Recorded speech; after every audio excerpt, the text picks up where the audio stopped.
Good morning, everybody, and welcome to our Fireside Chat series.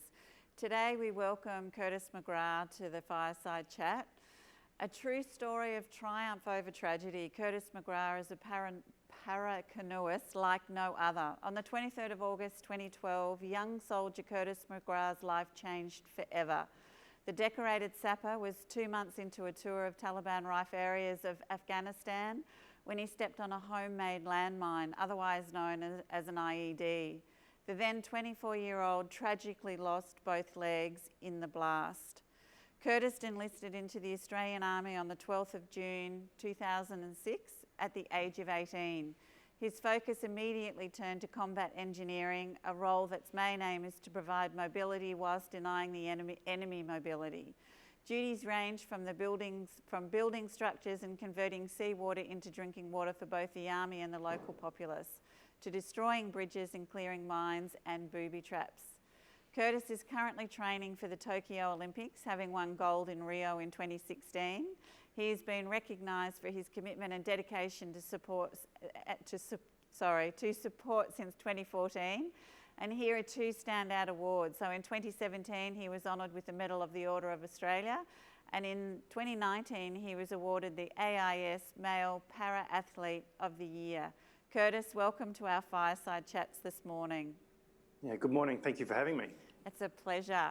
So let's sort of maybe go back a little way and let's talk about what you wanted to be when you grew up. I know you ended up being a sapper, but I believe that you actually originally wanted to be a jet pilot. Is that right? Yeah. I always had a fascination with aircraft, and flying is something that I did on the school holidays down to my grandparents' house in Queenstown and really enjoyed the experience of flying. And I think if I could have the perfect job in the world, it would be a fighter pilot and even going on to be an astronaut or something like that. So, something adventurous, but equally as satisfying and rewarding. Yeah, okay, fantastic.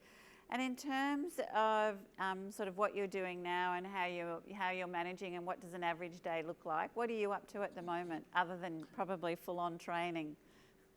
Yeah, well, obviously at the moment, the current climate with the globe and the pandemic happening has obviously changed a lot of things. But for me, it's just, training and keeping fit and healthy. And I think that's, really important for everyone, not just athletes. And for myself, I'm doing a little bit of business study on the side just to keep my mind functioning and, learning new things, as well as getting out on the water and doing a bit of training just to maintain that fitness. So it's keeping me really busy, and I'm quite enjoying this opportunity to be at home for a extended period of time. Yeah, awesome. So when you say you're sort of doing and learning new things, what new things are you doing? I took up some university papers or subjects to sort of just learn new things, and it was something that I did not do when I left school. I went straight into the military, and as an 18-year-old, you're sort of excited with this new path of life, and a lot of my friends were heading off to university, so I was not interested in that, but now I am, and I understand that there's a need to understand business and the structures and the way and methods and theories around it, and it's something that I've taken up and really enjoyed learning. So it's something that's very new to me, and I felt like the longer I was away from learning academic things, the worse I was becoming. So I felt like I was losing that skill. So I really wanted to regain that and hopefully improve on my ability to learn academically. Yeah, perfect time to be doing it. Well done. Yeah. And you are probably more so than anybody have had a couple of key moments in your life that's really affected what you're doing and where you are today. Do you want to just talk us through what that was and how you coped and sort of give us a bit of the story? Yeah, so you touched on a little bit in your intro, and obviously the 23rd of August 2012 is the pinnacle moment of my life that's changed my path forever. And I was in Afghanistan on a routine sort of patrol in Taliban-controlled area, and I was walking along as a combat engineer. We're usually searching as we're walking along, but this area had already been searched, and it was my path of searching, and I'd actually missed an IED, or an improvised explosive device, and subsequently I was walking along, not searching at the time, and stood right on it, and it detonated beneath me and took both my legs. And at first, I didn't know what was going on. I didn't understand what had just happened. It happened so instantly that abruptly, that it was absolutely shocking to everyone that was around it. And as I sort of came to, or got my senses back, I could see the rocks and dirt falling from the sky, and I sort of got up on my elbows and looked down, and I could see that my legs were completely gone. So a period of trauma, but also a period of action, because I was also the combat first aider for my team, so the unofficial medic, and I was explaining and trained into treating these type of wounds. So when it was happening to me, I knew immediately what needed to be done, and I was instructing the guys around me to conduct that first aid, which they did. And those actions of those men around me were the ones that saved my life. And it wasn't until about 5 minutes after the blast that it was taken over by another combat first aider, Cordy, and he took over and made sure that I was okay. And upon being placed onto a stretcher and carried to where the helicopter was coming to get me, I sort of made a comment that's rung true, and sort of cemented the next path of life for me. And that was, I said, you guys, I'll be fine, and I'll just go to the Paralympics. And it was a comment that was sort of ad hoc, just made it out of sort of an understanding that everyone around me was going through trauma, and understanding that whatever I could say or do to help ease their trauma was maybe a comment like that, and that's why I said it. And but that planted the seed. I think from going from a soldier deployed to Afghanistan, and then looking for things new, looking for things that were going to help me rehabilitate, and that was sport. And that's sort of the next defining moment is when I picked up a paddle and decided that I was going to try out paracanoeing for a sport, and hopefully get to the Paralympic Games. And that's sort of the path I chose, and it's one that I'm very grateful that I've had the opportunity to have, but also the people around me and supported me, and then enabling me to get to that stage of life, and then obviously get to Rio and fulfill that sort of comment I said on the stretcher, and cross the line in first place and win the gold medal. So I was incredibly fortunate to have that, all the dominoes sort of fall into line, and they all fell over in the right sequence. And thankfully, it's led me onto a path for maybe more gold medals. We don't know yet, and obviously the people around me are going to support me, and it's been really great to have them on my side. I think, you said that you were fortunate that all the dominoes and everything fell into place for you. I think there's probably just been some, incredible mindset, given you a purpose, and just sheer and utter determination from you to actually get yourself there. So how did you go about, sort of as you were sort of in your phases of recovery and then trying to work out what your sort of next sort of goal was, how did you go about setting your goals and sort of have that drive? Because from what I can understand, your recovery was quite incredible and quite quick. Yes, that's right. So when I was in hospital, the head trauma surgeon came in and said, you're healing a lot faster than what we're expecting, so we might be moving you onto a different ward or a different department, which was very good and obviously encouraging to know that what was happening faster than what everyone was expecting. And it was then I sort of started to think about, I've said I might go to the Paralympics. Okay, well, how do we break that down, and what's the sequence of getting to that ultimate goal? And I think your question is more about how do we line up those dominoes and making sure that last golden domino falls over in the right way. each domino as it falls, I think, is a little goal or a little hurdle which you have to achieve or overcome in order to get that last domino. And it's a process, and the ultimate goal can be huge and massive, but it's all these little goals and achievements or challenges, you could say, are necessary in order to get there. And it was, from the first day of physio that I went to physio for about 3.5 minutes, I think it was. I really didn't like it because I'd sort of come to terms, or I had a realization that I was now a disabled person, and it was quite difficult for me to come to terms with, because I was a fit, young, healthy man that was capable of doing anything I wanted to do in life.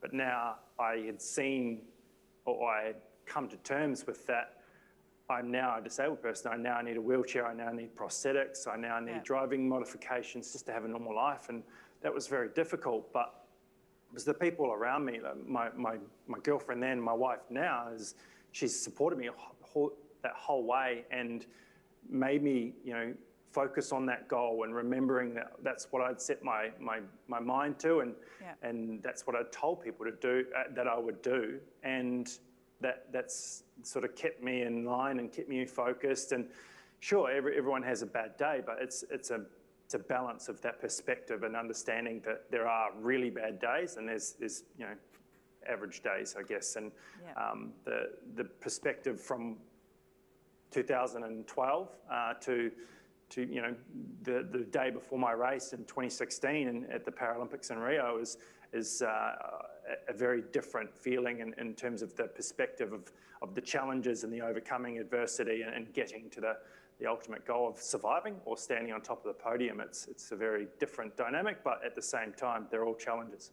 Yeah, incredible mindset as well. But as you said, also being supported by people around you, very important when you're Definitely. Yeah, absolutely. And so you're training at the moment for Tokyo. So do you think Tokyo's going to happen? Fingers crossed. I think it will happen. We're obviously disappointed that the games weren't held this year, and it's the right decision not to hold them this year. And because of the uncertainty of everything that's going on with it, we might understand in 6 months that the virus is not as bad, or it could be worse than what we think, and that we need to take that in consideration and think about the global health of everyone, not just the athletes rocking up and competing. It's not just about the sporting event, and it's a bigger picture. And I was definitely quoted saying that the games will go ahead earlier this year, and how wrong I was, and I'm happy to say that I'm wrong, and I think it's like I said, it was the right thing to happen, but at the same time, it gives us a lot longer to prepare and iron out all those creases and make sure that we're as ready as we can be. And for me, obviously having those games postponed means that the motivation needs to extend. We need to make that motivation work for longer, and that was what was difficult and challenging for me, because I found myself rocking up to training like, let's go, but the next day I wasn't as keen to do it. So we had to tone it down a bit and make sure that motivation doesn't wilter away, and we have it long term. So dialing back the training a bit and just maintaining that fitness rather than getting fitter and stronger and faster. It's about just maintaining, and then when we get back into full training when we can, because all of our gyms and everything have been closed, it's more focused and more driven, and having that motivation still there. Yeah, right. What would be a piece of advice from you to somebody who is sort of trying to get all their dominoes and everything to fall into place to reach an end goal, and they're maybe sort of halfway through and their motivation is like, oh, I don't know whether I can do this, and I really want to keep going but I can't. What would your advice be to people out there that are in that sort of state? I guess in that context, I think looking at what you do have rather than what you don't, and it might be resources or finances that haven't gone well, but looking about what you do have and trying to utilise that resource as best you can. And that might be motivation or a staff member or something like that can really push you and drive you forward, rather than what we've lost in the past. And it's been something that I've had to do probably a lot more regimentally and worry about, let's push forward and worry about learning from those pasts, definitely, because that's a really important aspect of human nature and we have to learn from those mistakes. But then moving on and looking forward to it from that point of perspective of learning. So that would be definitely my advice. But another piece of advice that was told to me as I was going through the process of recovery was owning a mistake or owning a failure and understanding it and not trying to blame the situation and own up to what you've done wrong or how you've failed and understand it, and then you can move forward and again look at what you do have and push on. Yeah, great advice. When I was doing a little bit of research on you over the last couple of days, as I said to you before, I was reading all about your prosthetics and your Ottobock X3. So, and I found it absolutely fascinating in terms of what the prosthetic can actually do. So I thought it might be worth just talking to our community about your Ottobock X3 and the fact that it's Bluetooth and you can adjust it depending on what you're doing and everything. So maybe just talk through your prosthetics. That'd be fantastic. Yeah, so my X3 is my right leg. I've lost both my legs and at different lengths. So I require a prosthetic knee on my right side and I've got a below the knee amputation on my left. So I require the prosthetic knee, the X3.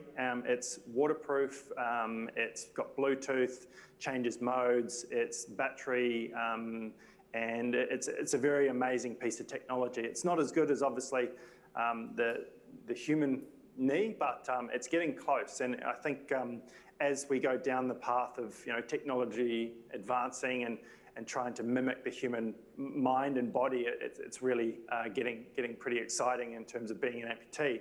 But it is a slow process and it does take a lot of work and to use. The knee itself is extremely expensive. It's made out of carbon fibre and titanium and it's very strong and light. It's actually lighter than what your leg would be from the knee down. So, but in order to use it effectively, it has to be light and strong. But the advancements have come through, unfortunately, through the tragedy of people losing their limbs and lives in conflict and having the military industrial backing to develop these knees. And Ottobock's a very old company. They're from Germany and Austria, and they were developed, they established themselves after World War I to fit their veterans out with prosthetics, and now it's developed into this huge organisation that's creating the world's best prosthetic limbs. And as we go on, and it's exciting to know that there's more advancements happening, because this is probably my third different type, and the iterations have gotten better and better with the Bluetooth. I can tap into it with my phone and change the modes and go into cycling mode, and because the knee moves not by itself, it needs my movement and my input, and it takes a lot of information from that movement, puts it into sensors, changes into valve pressure, and then bends accordingly as I move. And that's sort of how it works. So if I'm on a cycle, on a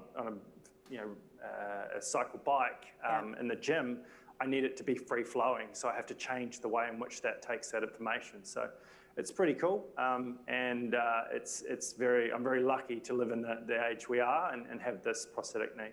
Yeah, fantastic. It's fascinating. In terms of COVID-19 and the impact it's had on you, what's one thing that you would never take for granted again, sort of during this lockdown?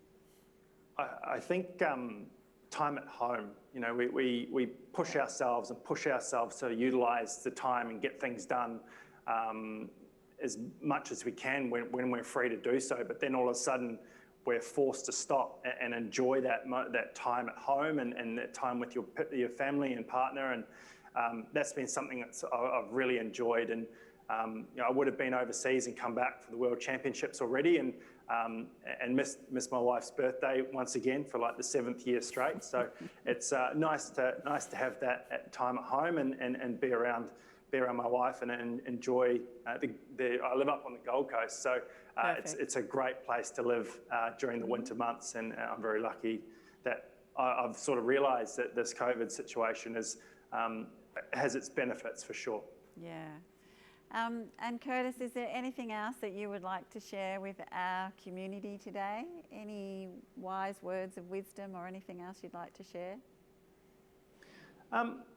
I touched on before how me coming to terms with being a disabled person and having to realise that I have requirements that are somewhat very foreign to me, and now having a really good understanding of what that means for accessibility and opportunity it's the people around you and the people that you interact with, once they understand that, or even have just a little bit of understanding of what that person with disability is going through, if they have an equal opportunity to accomplish something or achieve their goal, society as a whole will definitely benefit from it, because there's good research out there about employing people with disability. It increases productivity and people take less days off, and it's one of those things that can't be ignored really, because 1 in 5 people living in Australia live with a disability, and if we include them into everyday opportunities and operations and organisations, it's really important to have that equal and inclusive environment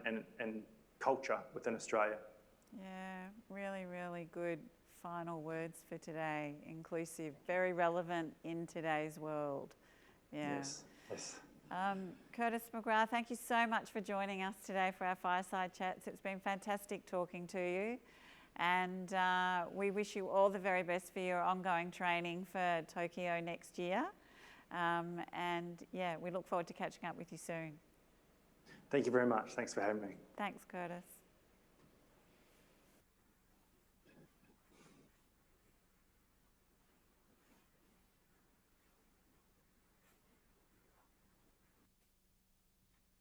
We should be out, Curtis.